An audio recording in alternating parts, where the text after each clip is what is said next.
mungkin ada sakit di jam setelah habis maghrib, khusus setelah habis maghrib pasti sakit. Itu termasuk di dalam dirinya ada sosok jin ataupun hal yang negatif. Atau habis setelah jam 12 malam nggak bisa tidur, matanya sampai subuh setiap hari.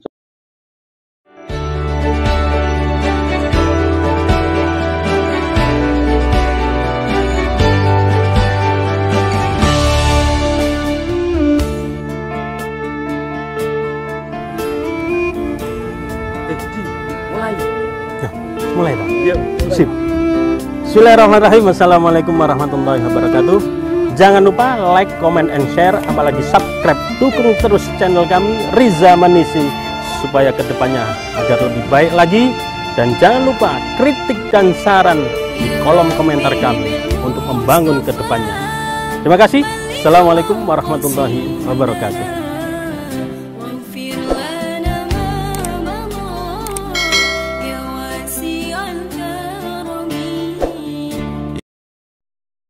Bismillahirrahmanirrahim. Assalamualaikum warahmatullahi wabarakatuh. Alhamdulillahirabbil alamin wa bihi nasta'in wa ala umuri dunya waddin. Wassalatu wassalamu ala asyrafil anbiya wal mursalin wa ala alihi wa ashabi ajma'in. Rabbi shrah li sadri wa yassir li amri wa hlul 'uqdatam min lisani yafqahu qawli. La haula wa la quwwata illa billahil aliyil azim. Alhamdulillah, pada kesempatan kali ini tetap di channel YouTube kami Riza Manisi akan kami terangkan tentang yaitu beberapa kasus yang terjadi selama ini kami tangani, kami ruqyah dan kami bersihkan. Paling banyak yaitu orang yang mana di dalam dirinya ini yaitu ada barang negatif. Jadi ada jin yang ikut di dalam dirinya tetapi dia tidak menyadari. Apakah ciri-ciri orang yang diikuti oleh hal-hal yang negatif atau jin yang ada dalam dirinya? Nah, inilah yang akan kami terangkan sampai nanti supaya menjadikan bahan pembelajaran yaitu edukasi agar kita bisa melihat pada diri kita benar dan tidaknya diri kita atau di dalam diri kita ini ada sesuatu hal yang negatif atau bentuknya jin itu sendiri. Saudaraku yang dirahmati oleh Allah, ciri yang pertama orang yang di dalam tubuhnya ada jin, ya, ada yang mengikuti di dalamnya, yaitu ketika beribadah itu rasanya sangat berat. Ingin melakukan sholat sangat berat untuk melaksanakan sholat. Ketika ada orang yang membaca Al-Quran, dia agak marah, ya. Timbul rasa marah, rasa benci kepada orang yang membaca Al-Quran. Ataupun terdengar adzan, ya. Adzan sholat 5 waktu, adzan, dia merasa dirinya agak bergetar ataupun panas ataupun benci dengan suara adzan. Maka ini salah satu ciri yang pertama, berarti di dalam tubuhnya itu pasti ada sesuatu yang negatif atau jin itu sendiri. Ya, jadi ketika beribadah sholat sudah malas membaca Al-Quran, malas mendengarkan ayat-ayat Al-Quran, bahkan malas mendengar adzan ataupun panas dalam dirinya ketika mendengar adzan, sudah pasti di dalam dirinya ada jin atau hal-hal yang negatif di dalam dirinya. Saudaraku yang dirahmati oleh Allah, yang kedua yaitu ciri selanjutnya sering merasa pusing. Tidak ada hal yang begitu membuat dia pusing, ya, tapi moro-moro kepalanya terasa pusing, ya, atau sebagian dari tubuhnya ini ya merasa berat, di lehernya belakang sini terasa berat, terus di pundaknya sini terasa berat, bahkan di punggung belakangnya ini terasa berat, makin lama makin berat, kaku. Ini bisa jadi di leher, pundak maupun punggung belakang ataupun perut terasa panas ini ada satu sosok jin atau barang yang negatif di dalam dirinya, tapi dia tidak merasakan. Lama-kelamaan tambah males, lama-kelamaan tambah berat, dibuat usaha gerak apapun males, buat kerja males, buat beraktivitas males, pinginnya tidur saja. Maka ini harus dibersihkan dari dirinya. Ya. Pundak terasa berat, punggung terasa berat, atau ada di dalam perut ini kayak ada yang berjalan, ya, berjalan, rasa kayak ada yang berjalan, ataupun di kaki ini dibuat melangkah untuk kebaikan terasa berat kakinya. Ini juga termasuk ada sosok jin atau sesuatu yang negatif di dalam kaki tersebut. Nah, di pinggulnya terasa berat juga, sama saja. Sudah dihabiskan minum obat, berapa obat dokter, konsultasi ke dokter, atau dengan siapapun, sudah dipijat, sudah pijat urat, tapi tetap saja nggak berubah. Rasa sakitnya di punggung masih berat, di pundaknya berat, maka itu perlu diruqyah atau dibersihkan hal-hal yang negatif dalam dirinya. Yang ketiga yaitu dada terasa sesak.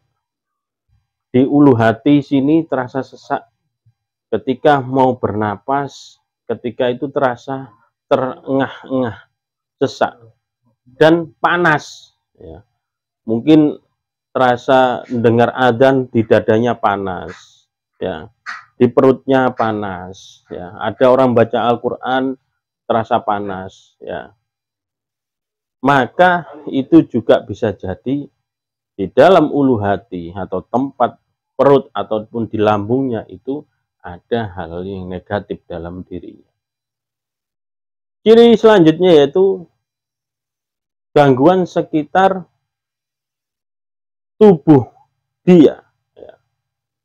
Bisa jadi tangannya ini tahu-tahu bergerak sendiri, sering bergerak sendiri. Seperti itu. Kalau ke dokter namanya saraf, tapi sudah diobati berapa tahun masih saja tetap gini. Nah, ini bisa jadi dikonsultasikan untuk pengobatan non medis, yaitu bisa diruqyah. Ya, seperti itu. Ada waktu-waktu sakit di jam-jam tertentu. Ini ciri yang kelima, yaitu mungkin ada sakit di jam setelah habis maghrib. Khusus setelah habis maghrib pasti sakit. Itu termasuk di dalam dirinya ada sosok jin ataupun hal yang negatif. Atau habis setelah jam 12 malam nggak bisa tidur, matanya sampai subuh. Setiap hari jam 12 malam sampai subuh nggak bisa tidur. Maka itu ada gangguan dalam dirinya. Yang keenam yaitu mudah marah dan tersinggung. Sedikit-dikit marah, ada masalah dikit marah. Nggak cocok dengan teman sekantor, tersinggung. Tidak cocok dengan tetangga, tersinggung. Nggak cocok dengan saudara, marah. Nggak cocok dengan masakan istri, marah. Nah, ini juga bisa jadi di dalam dirinya ada gangguan-gangguan hal yang negatif. Bingung, sulit konsentrasi ketika kalau pelajar itu ketika belajar sulit konsentrasi. Seorang mahasiswa, mahasiswi ketika diulang oleh dosennya tapi tidak pernah masuk di dalam pembelajaran di dalam dirinya, nggak paham, sekali dua kali terangkan nggak paham, sulit konsentrasi, bisa jadi ada gangguan di dalam diri seorang mahasiswa tersebut atau pelajar tersebut. Ciri selanjutnya yaitu sering bermimpi berhubungan badan tanpa disengaja, itu sering bermimpi berhubungan badan.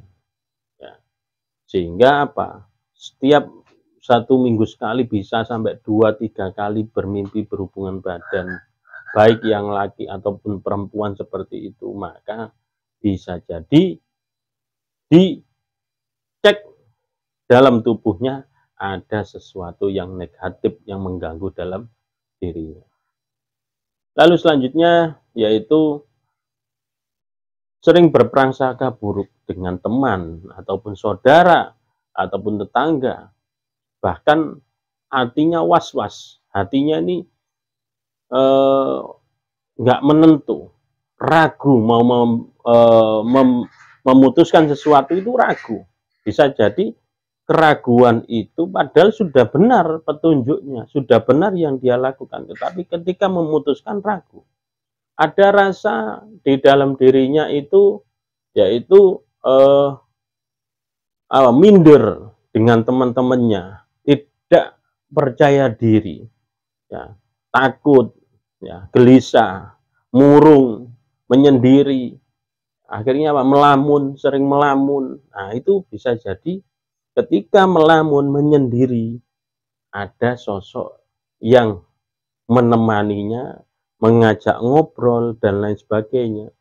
Ini sudah menjadi salah satu ciri, yaitu orang tersebut diikuti atau di dalam dirinya ada sesuatu yang negatif atau jin itu sendiri.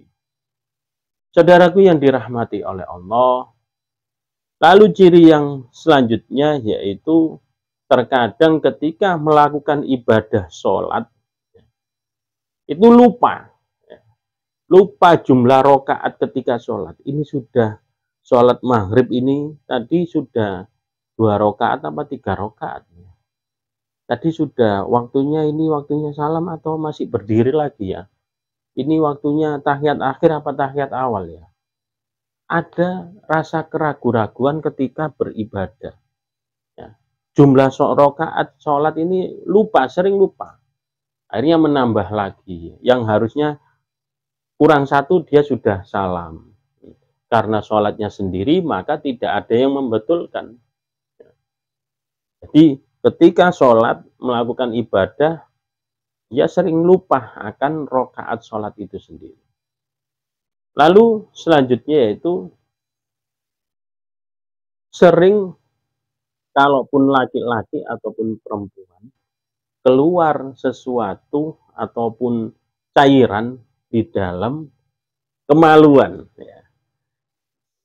Sering keluar cairan dari kemaluan, baik laki-laki atau perempuan. Padahal tidak ada hubungannya dengan kegiatan ataupun kesibukan dia dalam bekerja. Tahu-tahu keluar cairan di daerah kemaluan. Itu bisa jadi ada sosok jin ataupun hal-hal yang negatif di daerah kemaluan tersebut. Tahu-tahu keluar cairan di daerah kemaluan. Habis itu ganti lagi, mau sholat keluar lagi, ganti lagi, sudah suci mau sholat nanti ataupun mau melakukan kegiatan ibadah, keluar lagi cairan tersebut. Ada 2 hal, 1 kita konsultasi ke dokter, yang kedua paling tidak yang kedua ini kita cek melalui pengobatan non medis, biar dua-duanya berjalan dan dua-duanya mendapat hasil yang maksimal akhirnya.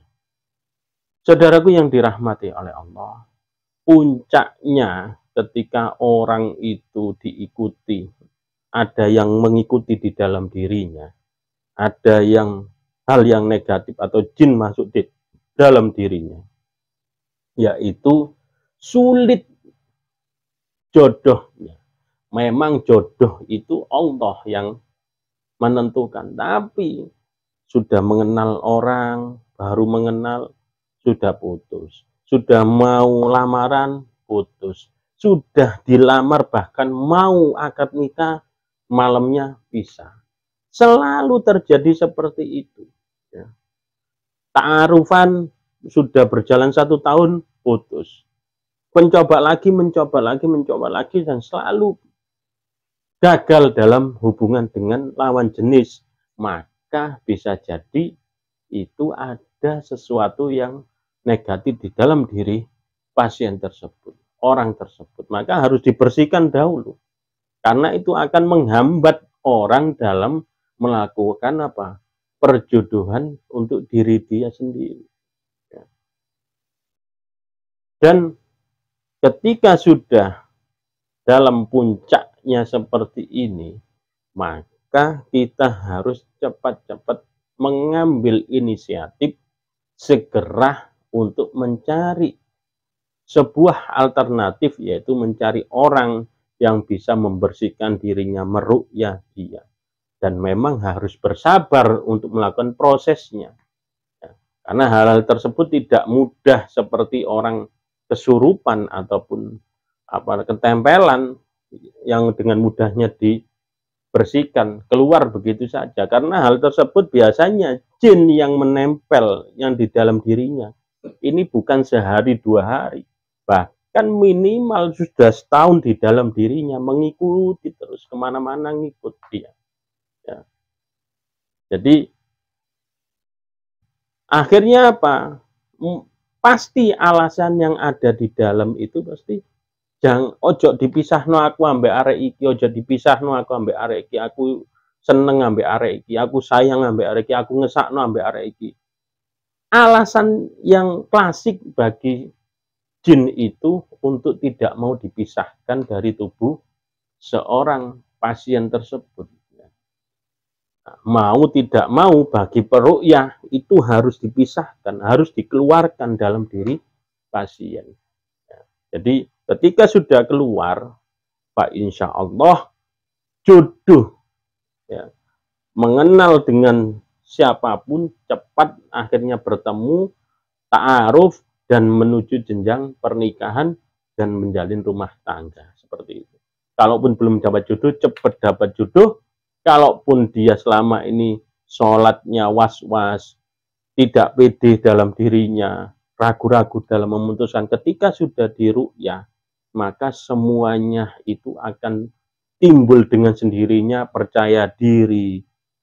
Ketika sholat sudah tidak lagi lupa dalam jumlah rokaatnya, tidak lagi melamun, tidak lagi was-was, tidak lagi merasa minder dalam dirinya.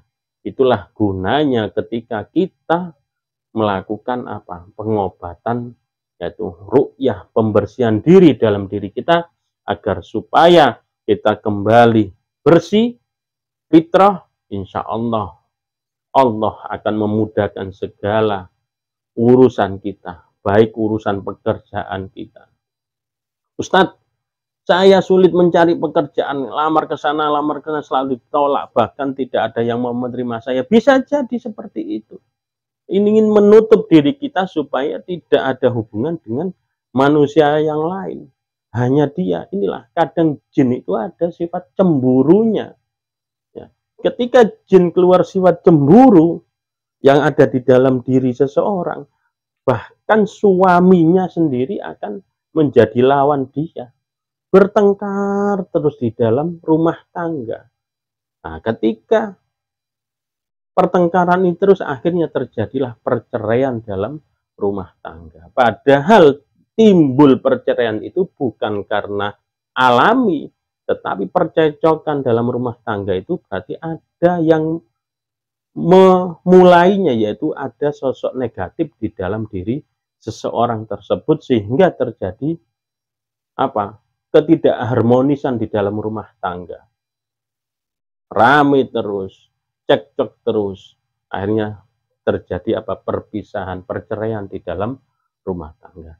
Saudaraku yang dirahmati oleh Allah, inilah ketika kita tidak merasa bahwa diri kita ini ada jin ataupun yang menempati diri kita, maka bisa jadi lambat laun di dalam diri ini akan merasakan apa yang menjadi ciri-ciri orang yang di dalam dirinya tadi sudah saya sebutkan ada sesuatu yang negatif dalam diri dia. Ayo koreksi diri kita, lihat diri kita, lihat tetangga kita, lihat saudara kita. Apabila terjadi seperti itu, segera minta sama orang yang ahli ruqyah untuk pembersihan diri, agar supaya Pak tidak berlarut-larut di dalam apa? Di dalam hal-hal yang negatif akhirnya yang terjadi, sampai akhirnya tidak ada jodoh, tidak nikah sampai di usia tua. Karena apa? Karena ditutup oleh sosok-sosok yang negatif tadi dalam diri dia. Mungkin itu saja saudaraku yang dirahmati oleh Allah, sebagai pembelajaran kita, pemahaman kita, agar supaya untuk lebih memahaminya dan bermanfaat untuk diri kita semua. Wallahul muwafiq ila aqwamit thoriq. Assalamualaikum warahmatullahi wabarakatuh.